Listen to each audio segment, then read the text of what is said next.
Rats. I always hear rats scratching in the roof when I try to sleep. It keeps me awake some nights, but other nights I sleep through it, blissfully unaware that they continue to rake their little claws across the roof all night long. I share a room with my twin sister, and she can never sleep through it. She often wakes me up, standing over my bed and whispering in a tired voice, "They're doing it again, Kayla. The rats are scratching again." I don't really know why she always woke me up though. I mean, we were only 12 years old, and it's not like I could go out and buy a rat trap or climb into the attic myself and catch them with my bare hands. So we would walk down the dark corridor in a straight line towards my parents' bedroom and wake up my dad.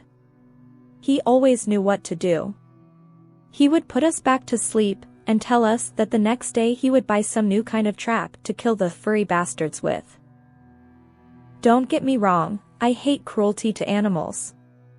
I think it's probably one of the worst crimes imaginable, and I'd do anything to protect one.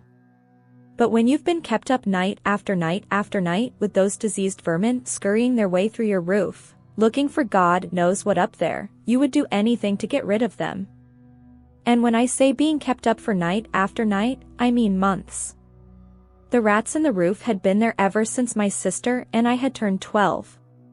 The first time they made their existence known to us was the night we turned 12. Their little tapping claws scouring the roof, their beady eyes looking for food in the darkness, their diseased bodies pushing over one another to find anything edible. We wanted them gone, and my dad knew what had to be done.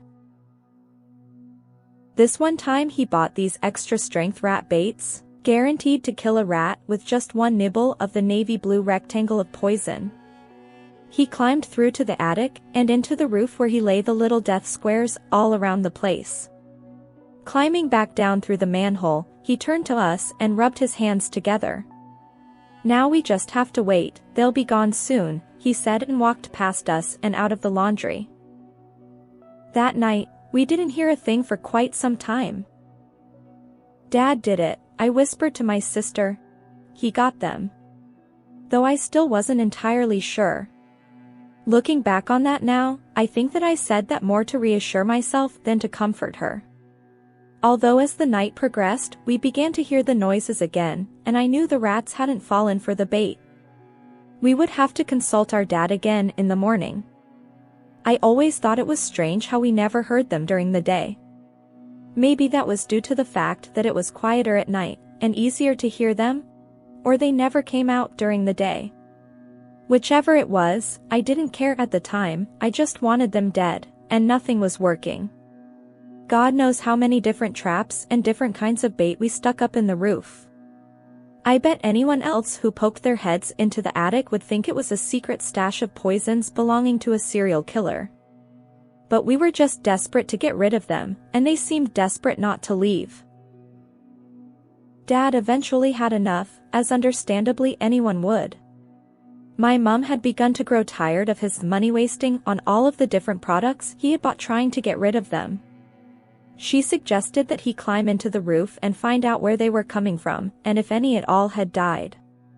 So, drawing near to the end of his tether, he climbed into the attic with a torch.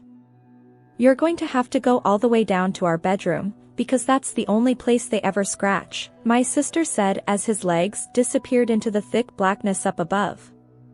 We could hear him thumping and crawling his way along the roof all the way down the hallway. "Have you seen any dead rats yet, Dad?" I called, hoping the darkness hadn't swallowed him entirely and drowned out the sounds of the outside world. Luckily, it hadn't.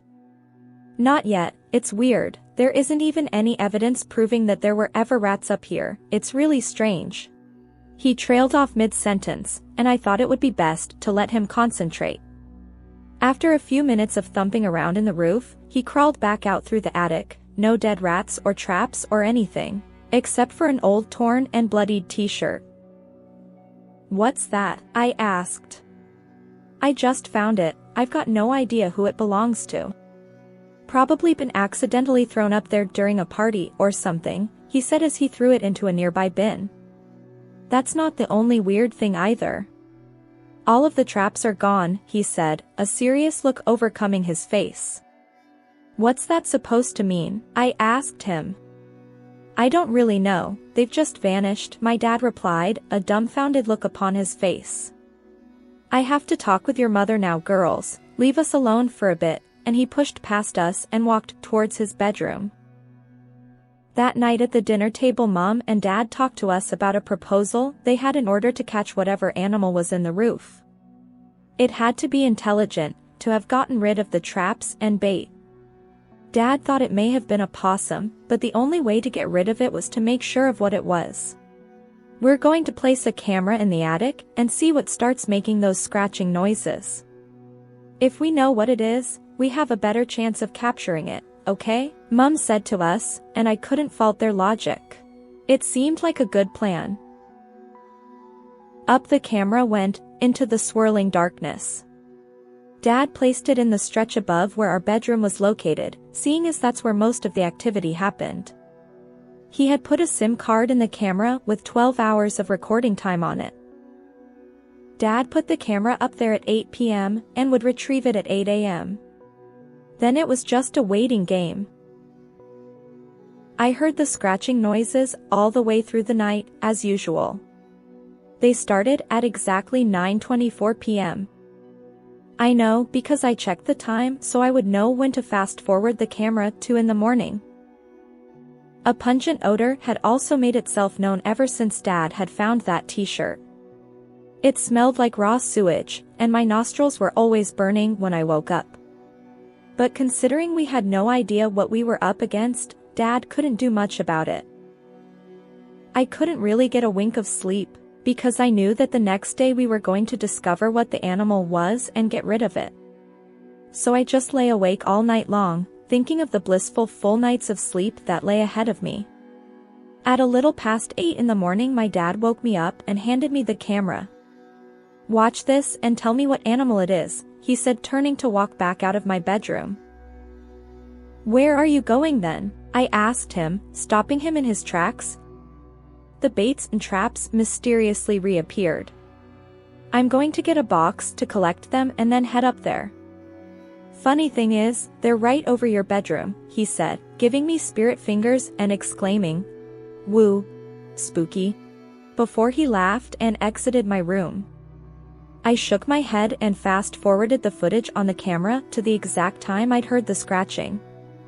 After a few minutes of fast-forwarding, the camera read 9:20 p.m. I figured I would rewind it to the point where the animal actually came into the roof so I might be able to recognize it better. 1 minute passed. 2, 2.5. I watched the screen intently to capture any kind of movement whatsoever. And then finally, it made its emergence. Something that was curled in the fetal position of the far side of the corner began to move. Its spine was visible in the dim light, protruding through its pale yellow skin, almost the color of off milk. Its long and bony arms stretched outwards, its skinny and impossibly long legs stretching downwards. Its limbs seemed too long for its body.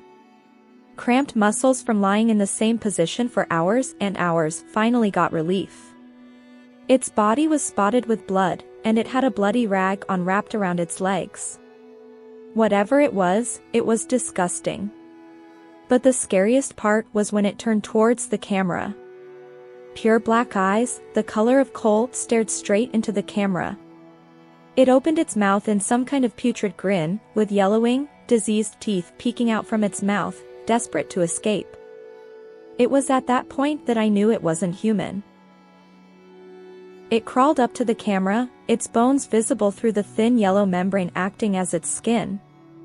Its pure black eyes stared into the camera, then it touched the lens, and I could almost feel its brown, rotting fingernails against my face. Then it turned from the camera, spit starting to drool from its mouth, and it crawled over to the spot just above me and my sister's bed. Then its face turned towards the camera unnaturally, and it began to scratch, staring at the camera the entire time. No. Staring through the camera and directly at me. I couldn't watch it any longer. I fast-forwarded the footage as fast as it could go, and it never blinked or looked away from the camera for the entire 10 hours it scratched at the roof.